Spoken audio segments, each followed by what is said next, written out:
随着美国债务违约期限临近，当地时间22号，美国总统拜登与众议院议长共和党人麦卡锡继续就债务上限问题展开谈判。尽管双方都宣称会谈富有成效，并表示会继续磋商，以避免美国出现违约，但在削减开支等具体问题上，民主党和共和党双方都不愿让步，并把协议至今未达成的原因归咎于对方相互甩锅。美国总统拜登当地时间22号晚发推称，美国出现债务违约是不可能的。虽然两党仍存在分歧，但谈判仍将继续。当天会谈结束后，麦卡锡说，今晚的讨论气氛比以前好。不过会谈前接受媒体采访时，他也强调不能无休止提高债务上限。If you were to give your child a credit card and they charged up the limit, and you just raised the limit year after year after year till this credit card you owe so much on it that you owe more than you could actually make in a year, because that's where we are. Our credit card, our debt limit, we have charged so much up that it's bigger than our economy. And would you just raise that debt limit, or would you look at ways to do something different? You know, have you asked for additional? 拜登21号警告众议院共和党人改变极端立场，尽快就提高债务上限达成协议。他说，如果美国出现债务违约，他本人无可指摘，是共和党人破坏了谈判。I've done my part. We put forward a proposal that cuts spending by more than $1 trillion, on top of the nearly $3 trillion in deficit reduction that I previously proposed through the combination of spending cuts and new revenues.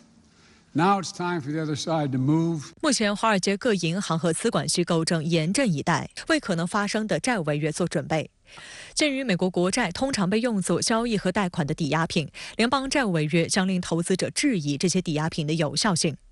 美国白宫经济顾问委员会的报告称，一旦发生违约，可能导致像上世纪大萧条一样的经济衰退，将有800万美国人失去工作，股市将暴跌约45%，高达数十万亿美元的财富将被蒸发。麦卡锡现在提供的这个解决方案，也只不过是把债务上限再提高1.5万亿美元，而按照过去2年，美国财政的一个支出的这个情况，这1.5万亿的国债，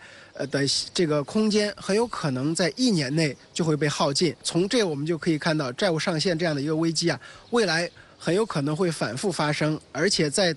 短暂的时间内就会再次发生。那很重要的一个时间节点就是2024的这个大选，我觉得到2024大选的进入到关键时候，债务上限会再次成为市场关注的焦点。21号，俄罗斯外交部发言人扎哈罗娃在社交媒体上发文嘲讽称，所有人都清楚美国人花的比挣得多，美国人眼前的宴席全靠印钞机和布满全球各地的军事基地。美国历届总统都明白，债务违约不是经济问题，而是政治的晴雨表。在23号举行的中国外交部例行记者会上，有记者提问，如果美国国会在6月1号前无法提高或者暂停债务上限，美国财政部将无法支持政府账单。中国是美国的第2大债权人，对此有何评论？外交部发言人毛宁对此回应称，美国国债上限问题是美国内政，但美国作为世界第1大经济体，自身的状况和政策选择对世界经济具有重要的外溢效应。希望美方采取负责任的财政和货币政策，不要将美国的风险转嫁给世界，不要以收割世界来维护一己私利。相关话题来连线特约评论员陈斌。陈先生您好。拜登和麦卡锡又见面谈美国国债上限，但是还没结果。您认为他们能最终达成一致吗？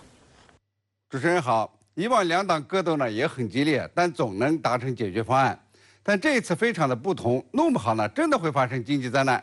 就像美国前劳工部长赖克所言，以前的僵局呢是精心制作的戏剧，双方呢都展示了自己的立场，也完全清楚这出戏将如何结束，也就是提高债务上限。但这一次也是非同寻常，共和党的激进立法者和特朗普的虚无主义无疑呢具有相当大的影响力，他们呢要展现权力，要让民主党总统及各路人马俯首称臣。因此呢，这次债务上限谈判不是演戏，也不是为了表演，这次呢是真的，他们的要求呢还会上升。如果他们的条件满足不了，他们呢就要准备炸毁经济。拜登和麦卡锡会谈以后，拜登的口气呢不像七国集团广岛峰会时那么乐观，表示呀双方仍然存在一些分歧。民主党人很担心啊，共和党可能不惜一切代价让谈判失败，把违约呢作为明年击败拜登值得付出的代价。麦卡锡呢似乎更坚定一些，说呀和总统的谈话富有建设性，但是政府花更多的钱显然是错误的。共和党首席谈判代表告诉媒体，红线就是少花钱，如果不能达到共和党的要求，其余部分真的无关紧要。而共和党内最有可能成为总统候选人的特朗普更是明说，如果拜登达不到共和党的大部分要求，那美国呢就该违约。很显然，这次两党的债务上限谈判呢，共和党不仅要求政府少花钱，还要把明年的大选联系起来。因此呢，这个能不能在最后时刻达成一致，就变得难以预测。即便共和党同意提高债务上限，避免违约，这拜登政府呢也得大大减少开支。那么一些关键经济指标上不去，他的连任梦呢就要悬了。或者呢是拜登援引宪法第14条修正案，绕过众议院共和党人，强行提高债务上限。但接下来呢，共和党会向法院这个上诉，而诉讼程序呢又比较长。无论如何呢，都可能导致违约。因此这一次呀，会不会创造一个美国历史上的首次违约，需要密切观察。好的，谢谢陈先生在线与我们分享您的观点，谢谢。